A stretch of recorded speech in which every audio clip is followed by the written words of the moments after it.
네, 박근혜 대통령 현재 워싱턴에 머물고 있습니다. 해관보 정상회의 진행 중인데요. 오늘 잇따른 정상 외교 벌였습니다. 시진핑 중국 국가주석의 무신 분립을 강조했습니다. 신뢰 없이는 아무것도 할 수 없다. 그 뜻 잘 아실 것 같은데요. 자, 이러는 동안 북한은 또 장난이 계속됐습니다. GPS, 이런 위성 항법 장치를 가지고 교란작을 벌였는데 우리가 좀 피해를 보고 있는 것 같습니다. 두 분의 전문가와 함께 이 얘기를 좀 나누겠습니다. 전 차장, 일단 대통령의 북핵 외교 좀 정리 좀 해주시죠.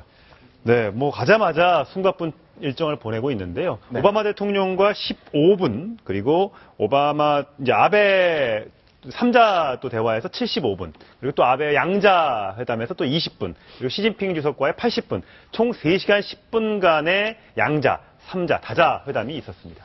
근데 저희가 좀 기대할 때요. 이렇게 많이 만났는데 모처럼 만났으니까 중국, 미국, 한국 이 세 나라 정상끼리 모여서 북한 압박하는 문제면 이런 걸 쫙 좀 정리했으면 좋겠는데 김정봉 교수님 잘 안 되나 보죠, 그게? 잘 안 됩니다. 안 되는 것이 미중 간의 전 세계 정치를 논의해야 되는데 네. 한국이 껴서 미중 간의 정상의 그 세계 정치 논한 자리에 방해가 돼서는 안 된다 생각을 하고 그래서 빠지는 것이고 우리 입장에서는 외교적으로 미중 정상회담에 우리도 껴서 한미중 정상회담 때 북한에 대한 그 압박도 하고 그다음에 북한의 급변 사태가 벌어지면은 한미중이 뭘 할 것인가 이런 걸 논의하고 싶은 게 우리 외교의 꿈인데 아직까지 미국과 중국이 한국을 이렇게 껴주지 않고 있습니다. 미중 정상회담 때 제3국이 낀 사례가 저도 없을 것 같아요. 자, 어쨌건 저희가 기대는 굉장히 컸습니다만 잘 안 됐지만 어쨌건 한중일 그리고 미국 4개국 정상을 중심으로 북한 핵에 대한 아주 고강도 메시지를 내놨습니다. 대통령 얘기를 들어보겠습니다. 최근 고조되고 있는 북한의 추가 도발 위협과 관련해 저는 미일 두 정상과 함께 국제사회가 북한의 도발을 결코 좌시하지 않을 것이며 만약 북한이 또다시 도발을 감행한다면 북한은 더욱 강력한 제재와 고립에 직면할 수밖에 없을 것임을 다시 한번 경고합니다. 네. 저걸 좀 설명을 드리면요. 핵 안보 정상회의의 영어 명칭은 뉴클리어 시큐리티 서밋입니다. 안보입니다. 근데 시큐리티하고 세이프티는 다릅니다. 이번 회담은 엄격하게 말하면 영어로는 시큐리티면 세이프티 회담이거든요. 그래서 핵무기를 가지고 있는 나라 플러스 원전이 있는 나라 52개국이 참여하는 회담인데 저 회담에서 박 대통령이 저런 경고를 했다는 건 굉장히 강력한 거고요. 2월 16일 국회 발언 이후 지금 대통령께서는 그 핵 한반도 신뢰 프로세스에서 퀀텀 점프를 해서 레짐 체인지를 얘기했습니다. 그 기조를 계속 유지하겠다는 거고 그래서 북한이 도발이 있으면 한국군이 강력히 대응할 수 있다는 사인을 보낸 걸로 판단해야 됩니다. 네, 지금 보시는 장면은 회담장에 도착하는 박근혜 대통령 모습인데요. 자, 이렇게 정상회담이 잇따라 있었는데 그 다음에 각국 정상들이 기자들을 만나서 또 국민들을 향해서 어떤 메시지를 내놨는지가 중요한데 다양한 음성 저희가 준비하겠습니다만 눈에 띄는 것은 중국의 침묵입니다. 듣겠습니다.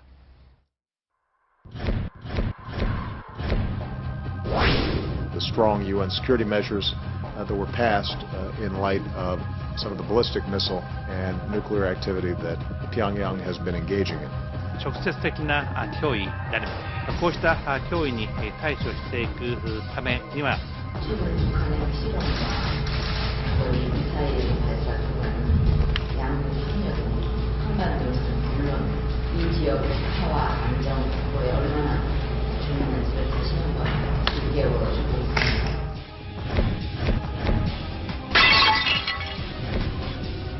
순식간에 초토화시킬 농상태에 있다.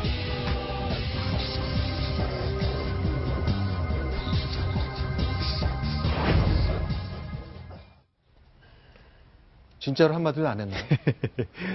얘기는 했는데요. 네. 팬더 얘기만 실컷 했습니다. 네. 우리가 함께 지지하고 있는 팬더 공동 연구 사업이 중요한 진전을 이루었고 팬더들이 한국에서 많은 인기를 얻고 있다. 이런 얘기를. 저건 정말 엉뚱한 얘기 아닙니까?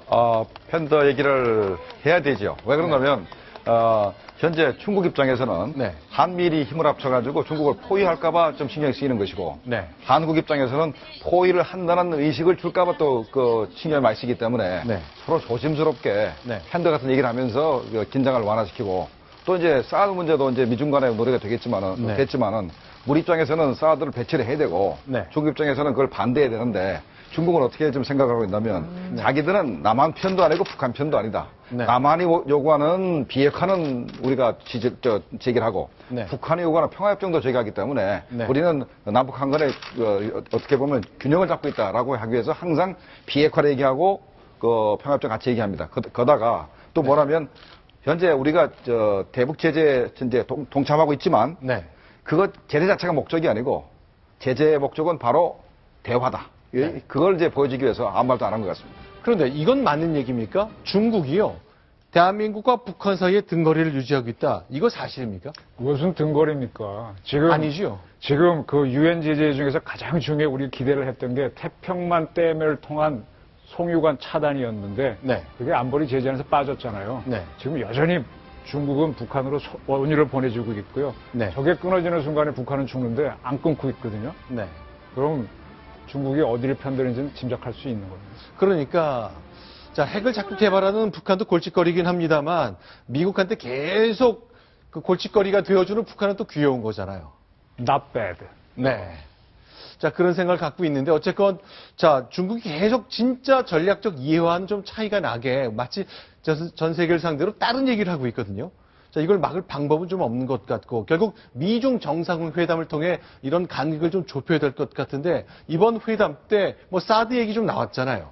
사드 얘기 좀 나왔을 겁니다. 나와서 상당히 오래 대화를 한 걸로 아는데 지금 사드는 저도 아직 정확한 정보는 없습니다만 배치를 하는 걸로 가는 것 같고요. 단 각도를 중국 쪽으로 안 향하는 선에서 서로 합의가 되지 않나 그렇게 추측이 됩니다. 그러니까 사드 배치 문제는 중국 입장에서 무슨 뭐 여러 가지 핑계를 대고 있지만 결국은 현재 아시아에서 미국과 중국이 현재 첨예한 구색 대립을 하고 있는데 사드가 한국에 돌게 되면은 중국의 핵미사일이 굉장히 무력화되기 때문에 그걸 반대하는 거거든요. 그래서 이 동북아의 그 세력 균형이 깨진다라는 게 기본 입장이고 그래서 뭐 미국이 사드 문제 가지고 우리가 진지하게 설명하고 성능을 설명하겠다 해도 중국이 그냥 무대뽀로 현재 이제 반대하는 입장입니다. 그러니까 사드 자체의 문제가 아니라 미중 간의 그 어떤 세력 그 경쟁에 있어서 미국의 첨단 무기가 한 번에 들어오게 되면은 자기네 이익에 반한다. 그래서 무조건 사드는 싫다 이러고 때를 쓰고 있는 겁니다.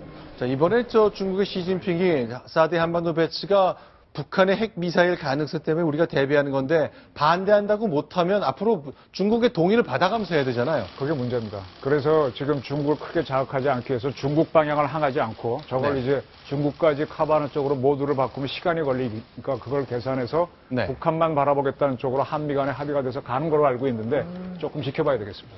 자, 그런데 오늘 이제 핵안보 정상회의 워싱턴에서 이어지고 있는데 자, 우리 이제 국내 지지율 잠시 후 방금 전에 봤습니다만 반기문 유엔 사무총장도 왔는데 박근혜 대통령과 따로 만났습니까?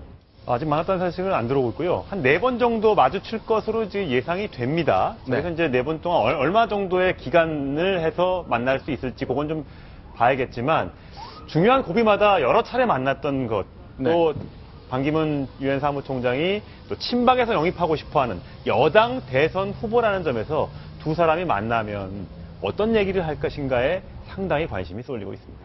그런데 이번에 지금 박근혜 대통령이 지금 미국에 간 게 결국은 유엔 안보리의 어떤 결의 사항을 잘 이행하기 위해서 지금 담보하게 간 거 아니겠습니까? 그런데 거기서 그러면 국내 이런 정치 때문에 반기문 총장을 못 만난다는 것도 그것도 이상하기 때문에 더 너무 그 비중을 둘 필요는 없는 것 같습니다. 뭐 당연히 마주치고 또 같이 논의를 해야 되고 협의를 해야 되는 사안이지만 어쨌건 국내에서는 내년 대선 이렇게 계속 이어 생각할 가능성이 있다는 점이 좀 신경이 쓰이긴 쓰일 것 같네요. 자, 이렇게 대통령과 세계 정상들이 워싱턴에서 북한의 핵 문제 관련해서 논의를 하고 있는 동안 북한이 또 한 번 사고를 냈습니다. 오늘 있었던 일인데 번번이 이럴 때 일을 내네요. 자, 이정훈 차장. 네, 이번에 쏜 거는 지대공 미사일입니다. 우리도 지대공 미사일 쏘게 되면은 멀쩡한 비행기가 줄을 달아갖고 표적기를 하나 끌고 가면서 표적에 대해서 쏘는 거거든요. 그렇게 쐈는지 여부를 물어보니까 확인을 안 해주는데 어쨌든 하늘로 쐈고요. 하늘에서 탁 터져서 표적을 맞췄는지 안 맞췄는지는 현재 합참에서 판단을 하고 있습니다. 제가 볼 때는 되게 뭐 언론에서 지금 SA2니 SA3니 그러는데 그 같지는 않고 KN06이라고 있습니다. 새로 개발한 건데 그 K06 같아요. 그러니까 뭐 S200이나 S300의 북한판이다라고 얘기하고 있는데 네. 그 정도 성능은 안 되고 일단은 하여간 개량형인데 현재 이번에 뭐 성공했는지 두고 봐야 알겠습니다. 저 문제를 이렇게도 보셔야 됩니다. 지금 S2냐 S200이냐 여러 가지 나왔는데 지금 군에서는 S2, 3 아주 저급한 걸로 보고 있는데 북한이 저걸 왜 쏘는가 하면은 도발일 수도 있고요. 반대로 지금 한미연합군이 하는 작전에 대한 두려움에 들어오면 쏘겠다는 굉장히 방어적인 걸 수도 있다. 두 가지를 같이 보셔야 됩니다. 그러니까요. 제가 반드시 지적해야 되는데 SA2가 사거리가 47km밖에 안 되고 SA3도 한 20-30km밖에 안 됩니다. 그리고 100km라면 SA2, SA3는 아니거든요. 그러니까 신형이란 말입니다. KN06이라고요. 자, 그러면 근데 오늘 이제 4월 1일입니다. 자, 만우절이고 동아일보 창간 기념일이고 하지만 3월 3일 이후에요. 날짜를 거슬러 보니까 지난 한 달 사이에 너무너무 많이 쏘았거든요. 저희가 그동안 뉴스탑 10 프로그램을 통해서 보여드린 것도 상당히 많은데 왜 이렇게 자꾸 쏘는 겁니까? 두려움의 표시일 수도 있고요. 자기의 전력 과시일 수도 있고 가장 중요한 게 저 김영곤으로 쏜 가이마건으로 쏜 저건데 저게 신형 방사포로 판단이 돼요. 그 전에 원산에서 저게 동해로 쐈을 때 섬을 정확하게 맞췄거든요. 그래서 퍼펙트하다고 자신하고 이번에 김영건군에 있는 저수지로 쐈는데 저수지에 맞았는지 지금 RFA 보도에 따르면 안 맞았다는 보도가 나옵니다. 저게 무슨 얘기냐면 저 능력이 있기 때문에 우리가 어떻게 하면 청와대를 맞추겠다는 과시이면서 우리 때리지 말라라고 하는 엄살이면서 두 가지를 다 봐야 됐거든요. 제가 김정은이가 요번에 다시 그 지대공 미사일 쏘는 것은 우리 오늘 아침 언론에 뭐라 했습니까? 왜 김정은이 가만히 있지? 벌써 한 닷새쯤 왜 이렇게 가만히 있느냐 소리 했으니까 김정은이가 그거 우리 국내언을 인터넷에서 본 것 같아요. 야, 왜 내가 왜 숨어 있느냐? 나는 현재 겁도 안 먹은 것도 아닌데 나 겁 안 먹었단 말이야. 그리고 또 사람도 뭐라 그랬냐면 현재 미국에서 제치하고 있는 핵안보 정상회의 때문에 김정은이가 그 결과를 보고 있다. 나는 그런 결과 같은 거 안 보는 사람이다. 나는 뭐 아무 그거 상관없이 우리 핵무장력을 강화하고 우리의 국방력을 과시할 자신 있다. 이런 거 보여주려고 쏜 것 같습니다. 자, 북한의 이제 김정은 구원부도 이제 우리 대한민국의 신문과 방송 보면서 정치하고 군사적 결정을 내리는 것처럼 설명 주셨는데 뭐 일리가 있는 얘기입니다. 그런데 이정훈 편집위원 아까 얘기해 주실 때요. 내륙 목표물로 쐈다 그랬잖아요. 그래서 아니 이 오지이긴 합니다. 내륙이 저수지를 겨냥해서 쐈다는 얘기예요. 그러니까 내륙은요. 처음 듣는 얘기인데. 이게 바다 같은 경우에는 물이죠. 하늘이죠. 단순하죠. 거기에 비행기나 섬이 있으면 표적 잡기가 좋아요. 땅은 울퉁불퉁하고 숲도 있고 색깔 다르기 때문에 레이더로 봐도 잘 안 보이거든요. 따라서 처음 미스를 개발하면 바다로 표적을 잡다가 자신이 있으면 지상을 쏘는 겁니다. 이번에 지상을 쏴봤는데 저건 뭐 모르겠어요. 속은 모르는데 이제 사람 없는 데를 쏜 건데 호수를 쏜 것 같아요. 근데 호수에 못 맞았다는 지금 판단이 나오고 있는데 그만큼 그게 어려운 기술이거든요. 그래서 저거를 개발해서 유사시 청와대를 때리겠다. 여러 번 선언했으니까 하는 거고 그리고 우리를 때리지 말라. 두 가지가 있는 거고요. 지금 하나 제가 기대되는 게 김정은이 지금 계속 공개 행사가 안 나오고 있고 과거 사진을 풀어놓는데 자, 김정은이 지금 지하 벙커에 있다면은 뭐 하겠습니까? 밤마다. 아마 스트레스 달래려고 여러 가지 맛있는 거 많이 먹고 싶어야 되는데 나중에 나올 때 살이 많이 쪄 있으면 스트레스를 많이 받았겠구나 판단할 수 있을 겁니다. 자, 천선을 찾자. 그런데 오늘 이제 우리 군 당국에서 이제 NS 차원의 회의도 열었고 국방부에서 굉장히 긴장을 한 것 중에 북한이 GPS라는 우리의 위성 항법 장치 교란하는 걸 계속 해왔다는 거예요. 네, 계속해서 지금 해오고 있고, 뭐, 우리의 피해가 아주 심각한 건 아닙니다만, 어쨌든 항공기 58대, 그 다음에 선박 52대가 GPS의 교란에 피해를 입고 있다, 이렇게 오늘 공식 발표했고, 더 이상 GPS 공격을 하지 말라고 오늘 공개적으로 저희가 성명도 발표를 했습니다. 자, 김정문 교수님. 그러니까, 해주, 평강, 금강산의 비로봉 이런 곳에서 뿅뿅뿅뿅 방해 전파 같은 걸 쏘았다 그런 얘기잖아요. 네, 맞습니다. 이거 왜 이렇게 합니까? 그러니까 해주에서는 우리 인천공항을 보고 쏜 것 같고, 금강산 비로봉에서는 동해에서 오로 작업을 하고 있는 우리 어선이 GPS를 작동 못하게 하려고 하는 건데, 우리 군은 현재 GPS 시스템이 민간 시스템과 다르기 때문에 현재 방해가 되질 않습니다. 그래서 주로 해주에 쏜 것이 우리 민간 항공기 얘한테 피해를 줬고, 금강산에서 쏜 것이 바로 우리 어부들이 GPS가 없으면은 배의 위치도 모르고, 그다음에 우리가 그러니까 어망을 놓은 위치를 찾지 못합니다. 그래서 이제 어로 작업에 방해가 됐죠. 근데 제일 걱정인 게 이렇게 해주에서 GPS를 방해하는 전파를 인천공항 쪽으로 쏘면 착륙을 시도하는 또는 이륙하는 우리의 항공기에 영향은 없습니까? 있겠죠. 근데 그 정도 체결하지 못하는 비행기 날아다닌다면은 네. 우리 항공회사는 문 닫아야죠. 네. 그거는 극복할 수 있고요. 네. 저걸 이렇게도 보셔야 됩니다. 북한이 지금 우리가 굉장히 유도 무기들이 많은데 유도 무기가 날아가게 되면 GPS로 정확하게 때리거든요. 네. 그 두려움 때문에 흔들어 보는 겁니다. 우리 민간에 피해도 주면서 하는 거고 지금 저기에서 한 달 내내 작전했는데 크게 보고가 없거든요. 네. 화면이 흔들렸다.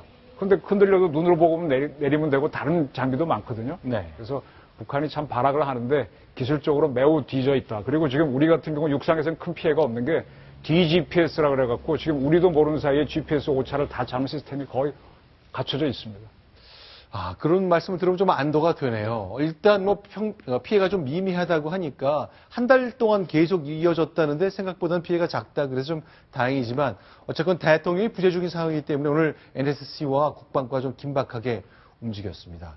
자, 미미한 공격이 있었다는 거. 근데 이렇게 알면서도 하는 걸 테니까 북한에서는 어떤 꿍꿍일지 잘 모르겠습니다. 여러 가지로 발악을 한다는 걸로 한번 볼 필요도 있습니다. 발악 한마디로 정리를 해주니까. 그건 말이죠. 북한이 중대 보도를 했을 때, 지난번에 3월 23일에 중대 보도를 했지 않습니까? 네. 세계가 알지 못하는 전대미문에 보복을 하겠다라고 했는데, 이런 말을 하고 작년도에는 말이죠. 네. 사이버 테러를 했었어요. 네. 이번에는 GPS 테러를 집중적으로 하는 것 같습니다. 전 세계가 모르는 테러를 하겠다 하는 게 GPS 테러가 아니겠나. 아마 자기들도 이 정도 기술력이 있으니까 네. 남한에서 함부로 하지 마라. 뭐 이 말 아니겠습니까?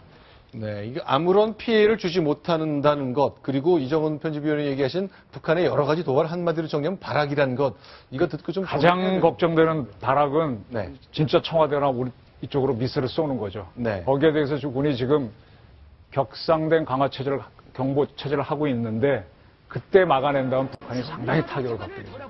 그게 걱정이고 그 외에는 하나의 발악으로 볼 필요도 있고요. 네. 계속 압박을 가해서 내부에서 어떤 변화가 오도록 유도를 해야 됩니다. 알겠습니다. 여러 가지 의문이 저도 많았는데 두 분의 설명을 듣고 좀 정리를 해보았습니다.